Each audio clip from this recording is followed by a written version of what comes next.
नमस्कार, म सामाजिक अध्ययन विषयको शिक्षक तथा सहजकर्ता ठाकुर प्रसाद खरेल कक्षा 10 को सामाजिक अध्ययन विषयको पहिलो इकाइको पहिलो पाठ अन्तर्गत मानव संसाधन विकास भन्ने शीर्षकमा हिजो हामीले छलफल गरेका थियौं भाइ बहिनीहरु। आज हामी त्यही पाठको बाँकी खण्ड आज दोस्रो क्लासमा बसेर हामी छलफल गर्दैछौं र दोस्रो क्लासमा पनि विद्यार्थी भाइ बहिनीहरूलाई म हार्दिक स्वागत गर्न चाहन्छु।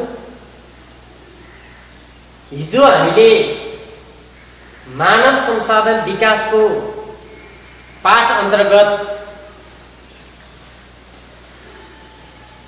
मानव संसाधन विकास र मानव संसाधन व्यवस्थापनमा फरक भन्ने उपशीर्षक अन्तर्गत रहेर पढेका थियौं, सिकेका थियौं र त्यसैको कन्टिन्यू आज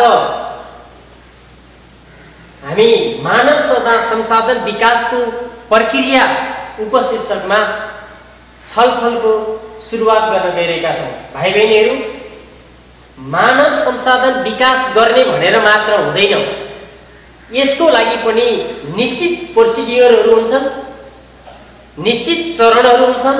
त्यो चरणहरू अन्तर्गत रहेर मानव संसाधनको विकास गर्नुपर्ने हुन्छ।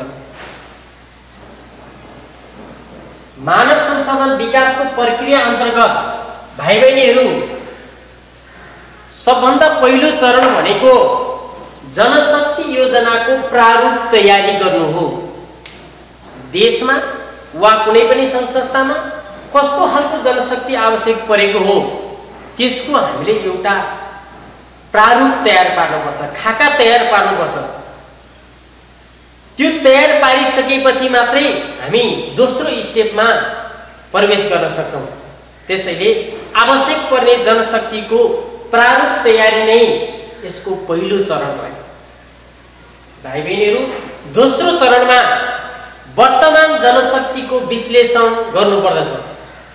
हामीलाई आवश्यक पर्ने जनशक्तिको खाका बनाइसकेपछि, योजनाको प्रारूप बनाइसकेपछि, दोस्रो चरणमा गइसकेपछि हामीसँग कस्तो जनशक्ति छ त, त्यो जनशक्ति पुग्छ कि पुग्दैन त्यसको विश्लेषण गर्न जरुरी छ। त्यो विश्लेषण गरिसकेपछि मात्रै नपुग जनशक्तिहरू तयार गर्ने, भएका जनशक्तिहरूलाई फेरि तालिमको माध्यमबाट पुनर्प्रायोजित तालिमको माध्यमबाट उनीहरूलाई दक्ष बनाउने काम गर्ने र बाँकी तेस्रो स्टेपमा गएपछि अब जनशक्तिको भविष्यका लागि कति जनशक्ति चाहिने रहेछ त, हामीसँग भएकोलाई प्रयोग गरिसकेपछि बाँकी जनशक्ति के कति चाहिने हो, कस्तो जनशक्ति चाहिने हो त्यसको आकलन गर्नुपर्छ। यो आकलन गर्ने काम भनेको तेस्रो चरण हो। त्यसैगरी चौथो चरणमा गइसकेपछि रोजगारीका कार्यक्रमहरूको विकास गर्नुपर्छ। सरकारले वा सम्बन्धित संस्थाले रोजगारीका कार्यक्रमहरूबाट जनशक्तिको विकास हुने हुँदा विभिन्न प्रकारका विभिन्न क्षेत्रका जनशक्तिहरूलाई प्रयोग गरेर रोजगारीको अवसर सिर्जना गर्दै जाने हो भने त्यसबाट थप जनशक्तिहरू उत्पादनमा मद्दत गर्दछ। त्यसैगरी बाँकी जनशक्ति उत्पादनको लागि अर्को चरण भनेको शिक्षा र तालिमको विकास गर्ने। कुनै लामो समयसम्मको तालिम हुन सक्छ, कुनै छोटो समय अवधिको लागि तालिम हुन सक्छ। दुवै प्रकारका तालिमबाट र विभिन्न विश्वविद्यालय लगायतका शैक्षिक संस्थाबाट फेरि शिक्षाको माध्यमबाट पनि दक्ष तथा अर्धदक्ष जनशक्तिहरू उत्पादन गर्न सकिने भयो। त्यसैगरी यो चरणमा पुगिसकेपछि अब अन्तिम अवस्थामा के गर्नु पर्यो त भन्दाखेरि हामीले गरेका चरणहरू अनुसार हामीले दक्ष जनशक्ति पाउन सके कि सकेनौं, हाम्रो कार्यक्रम सफल भयो कि भएन भनेर हामीले प्रोग्राम इभ्यालुएसन गर्नुपर्छ। कार्यक्रम कार्यक्रमको मूल्याङ्कन भनेको अन्तिम चरण हो। यो मूल्याङ्कनले हाम्रो अपेक्षा अनुसारको जनशक्ति उत्पादन भयो कि भएन भनेर हेर्न सकिन्छ। त्यसैले कुनै पनि कार्यक्रमको अन्तिममा गएपछि कार्यक्रमको मूल्याङ्कन गर्नुपर्ने अवस्था सिर्जना हुन्छ र त्यो गरेर नै हाम्रो सक्षमता भएको नभएको थाहा पाउन सकिन्छ। यो कुरा मानव संसाधन विकासमा पनि लागू हुन्छ भाइ बहिनीहरू।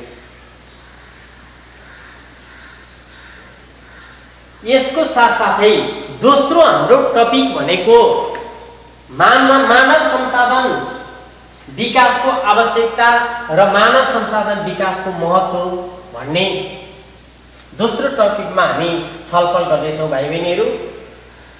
यसमा पनि हामी बुँदागत रूपमा छलफल गर्छौँ। मानव संसाधन विकासको आवश्यकता र महत्त्वलाई कसैले एकै ठाउँमा राखेर हेरेका छन् भने कसैले फरक फरक तरिकाले प्रस्तुत गरेका छन्। हामीले चाहिँ यसलाई अलिक फरक ढङ्गबाट फरक फरक बुँदाहरूको आधारमा हामीले हेर्ने प्रयास गरेका छौँ भाइ बहिनीहरू। मानव संसाधन विकासको आवश्यकता, needs of human resource development के छ त?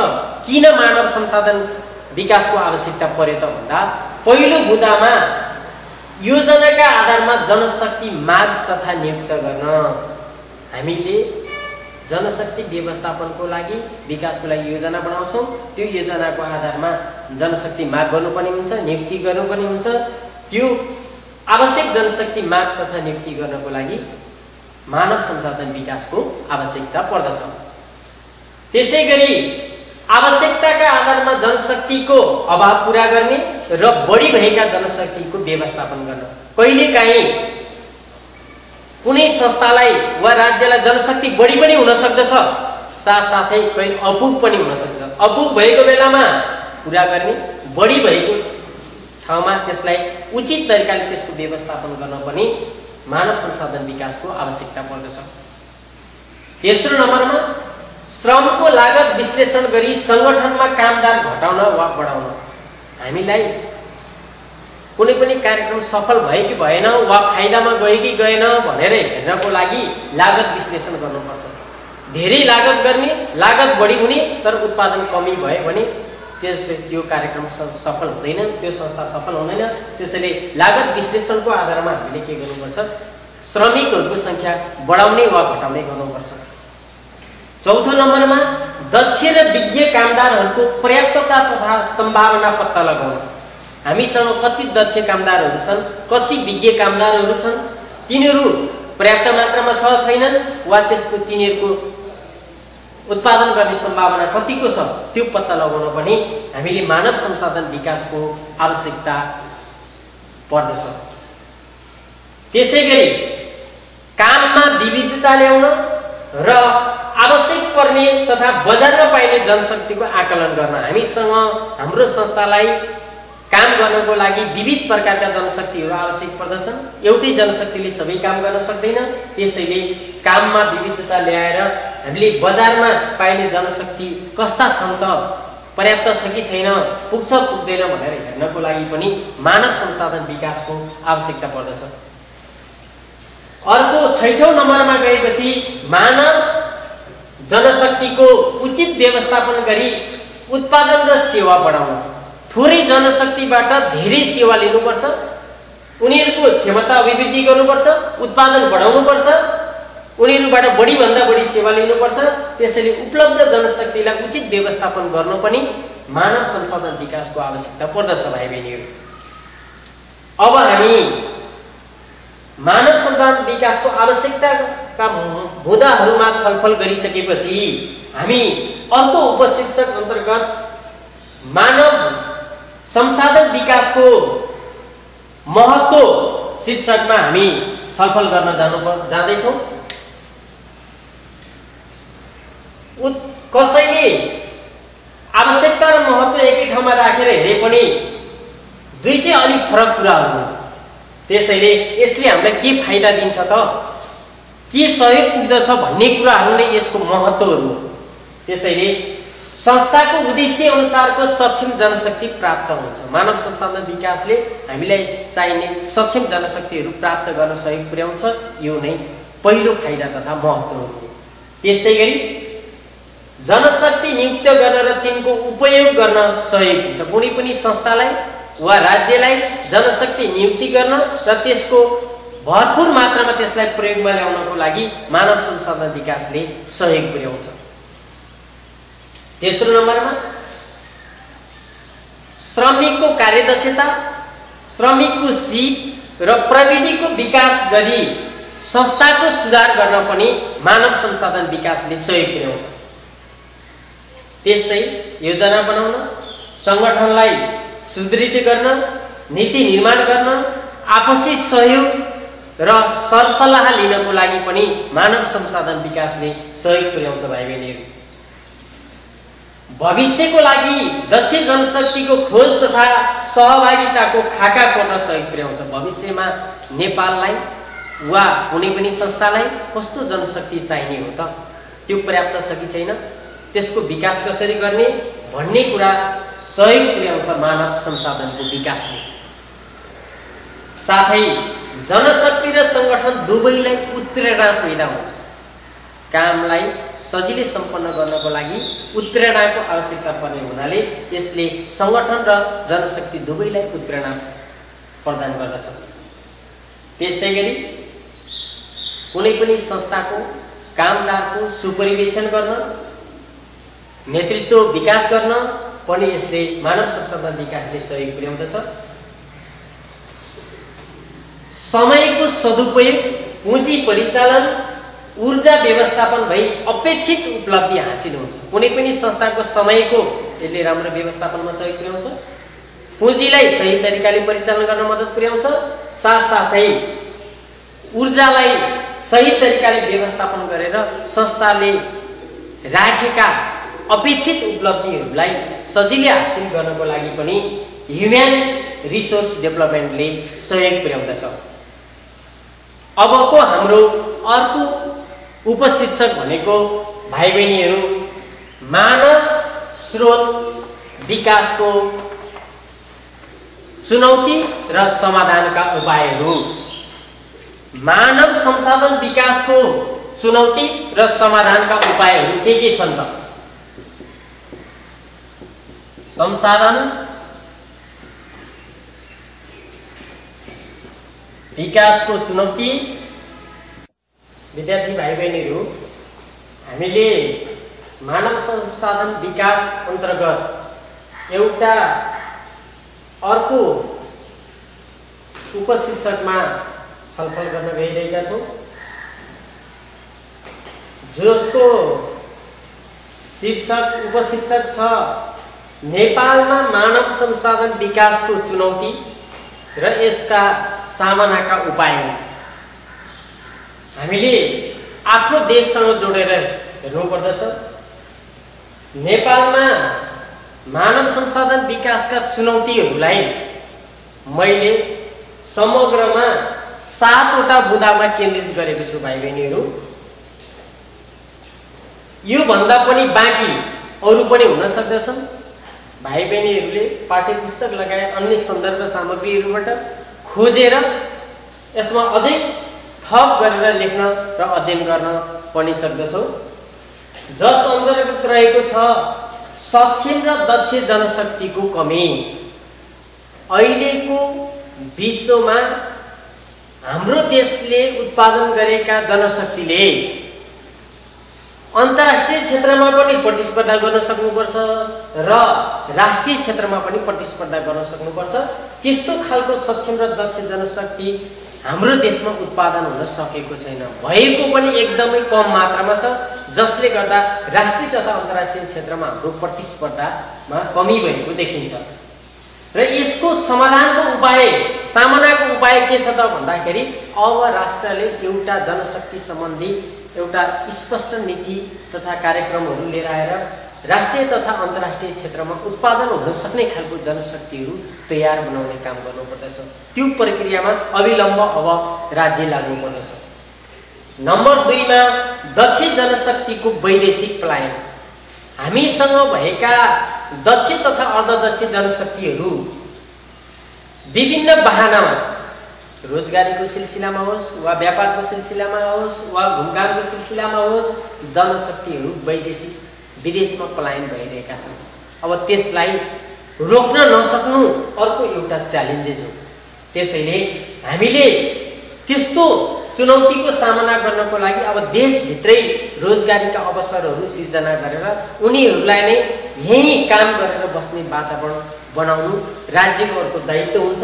यसबाट नै यसको समाधान गर्न सकिन्छ। त्यस्तै गरी तेस्रोमा जनशक्तिको माग र उत्पादनमा तालमेल नहुनु। हामीलाई प्राविधिक जनशक्तिहरू चाहिएको छ, व्यावसायिक जनशक्तिहरू चाहिएको छ। नेपालमा एक शैक्षिक जनशक्ति त उत्पादन भए तर उनीहरू प्राविधिक हुन सक्दैन। सामान्य स्तरका जनशक्तिहरू मात्रै बढी उत्पादन भए। त्यसैले माग र आवश्यकता अनुसार तालमेल हुन सकेको छैन। तालमेल नहुँदाखेरि उत्पादन भएका जनशक्तिहरू बेरोजगारी भइरहेका छन् भने आवश्यक काममा जनशक्तिको अभाव भएको देखिन्छ। त्यसैले अब माग र उत्पादनलाई मिलाएर अगाडि बढ्नुपर्ने देखिन्छ। अर्को चुनौती छ विकासको प्रयास लक्षित समूहमा पुग्न नसक्नु। देशभित्र विकासको प्रयास सुगम क्षेत्रमा, शहरी क्षेत्रमा मात्रै भएको देखिन्छ। केही हाम्रो देशमा पिछडिएको भूभागहरू छन्, महिलाहरू छन्, दलितहरू छन्, पिछडिएको जातिहरू छन्, अल्पसंख्यकहरू छन्, अपाङ्गहरू छन्। उनीहरूप्रति विकास लक्षित हुन सकेको देखिँदैन। त्यसैले राज्यले ती पछाडि परेका वर्गहरूलाई पनि छुने किसिमको, उनीहरूको पनि पहुँच पुग्ने किसिमले विकासका कार्यक्रमहरू अगाडि ल्याउन सक्यो भने मात्रै हाम्रो देशले के गर्न सक्छ भने मानव संसाधन विकासको चुनौतीको सामना गर्न सक्छ। त्यस्तै अर्को चुनौती छ आर्थिक स्रोतको उचित परिचालन नहुनु। भाइ बहिनीहरूले विभिन्न सञ्चारका माध्यमहरूबाट सुन्ने गर्नुभएको होला, देशमा हरेक आर्थिक वर्षमा बजेटहरू फ्रिज भइरहेको छ। भएका बजेटहरू पनि विकासमा कार्यान्वयन हुन सकेको छैन। त्यसले गर्दा पनि हाम्रो देश विकासमा पछाडि परेको छ। जति भएका आर्थिक स्रोतलाई परिचालन गर्न सक्ने किसिमको क्षमता हाम्रो दक्ष जनशक्तिमा भएन। अब राज्यले भएका पुँजीहरूलाई सही तरिकाले यथासम्भव त्यसलाई छिटो र छरितो ढङ्गबाट प्रयोग गरी विकास निर्माण गर्न सक्ने खालको जनशक्ति तयार पार्नुपर्छ। यो एउटा सामनाको अर्को उपाय हो। त्यस्तै अस्पष्ट मानव संसाधन नीति। हाम्रो देशमा स्पष्ट किसिमको मानव संसाधन नीति तय गर्न सकिएको छैन। अहिलेसम्म हेर्दाखेरि यस्ता नीतिहरू अस्पष्ट भएको कारणले गर्दाखेरि बीचमा रोमलिएको छ। लक्ष्य योजनाहरू पुरा हुन सकेको छैन। बीचमा गएर कार्यक्रमहरू छुटेको छ, सकिएको छ। कुनै पनि मानव संसाधन लक्षित कार्यक्रमहरूले सफलता प्राप्त गर्न सकेको छैन। त्यो अब स्पष्ट खालको नीतिहरू राज्यले लिएर आएर अनि के गर्नुपर्ने देखिन्छ भने मानव संसाधन विकास गर्नुपर्ने देखिन्छ। अर्को छ कामलाई नयाँ ढङ्गले परिभाषित गर्न नसक्नु र शिक्षालाई काममुखी बनाउन नसक्नु। हाम्रो देशको एउटा ठुलो मानव संसाधन सम्बन्धी अर्को रोग भनेको पढेर काम गर्नु हुँदैन। पढेको मान्छेले काम गर्नु हुँदैन। कामलाई सानो र ठुलो दृष्टिकोणले हेर्ने। अब राज्यले यस्तो खालको शिक्षा दिनु पर्यो। हामीले कामलाई सकारात्मक रूपले सोच्नु पर्यो। काम गरेर सानो भइदैन। जुनसुकै काम पनि हामीले गर्न सक्छौँ। पढ्दैमा काम गर्न नहुने होइन। यो सकारात्मक सोच भाइ बहिनीहरूले पनि लिनुपर्छ, हामीले पनि लिनुपर्छ। सबैले कामलाई ठुलो सानो नसम्झिकन काम गर्ने हो भने अनि त्यो चाहिँ उत्पादन भएका जनशक्तिहरूले चाहिँ काममा खपत हुन सक्छन्, बेरोजगारी रहन सक्दैन। र शिक्षाले पढिसकेपछि मान्छेले कुनै काम गर्न सक्नु पर्यो। इलेक्ट्रिसियनले त्यो विषय पढेको छ भने उसले इलेक्ट्रिसियनले चाहिँ इलेक्ट्रिक सम्बन्धी कामहरू गर्न सक्नु पर्छ। शिक्षकले तालिम प्राप्त भएर शिक्षण गर्न सक्नु पर्यो। त्यसैले शिक्षालाई व्यवसायिक र काममुखी बनाउन सक्नुपर्छ भाइ बहिनीहरू, हाम्रो मानव संसाधन विकासको अन्तिम उपशीर्षक भनेको मानव संसाधन विकासका चुनौती र सामनाका उपायहरू थिए। 7वटा उपायहरू र सँगसँगै यसको चुनौती र सँगसँगै यसको समाधानका उपायहरूको शीर्षकमा हामीले छलफल गर्यौं। यसको सन्दर्भमा भाइ बहिनीहरूले अरू पनि सोचेर मनन गरेर आफूले घरमा अध्ययन गरेर सन्दर्भ सामग्रीहरू हेरेर अझै थप कुराहरू सिक्नु हुनेछ भन्ने मैले अपेक्षा राख्दै आजको क्लास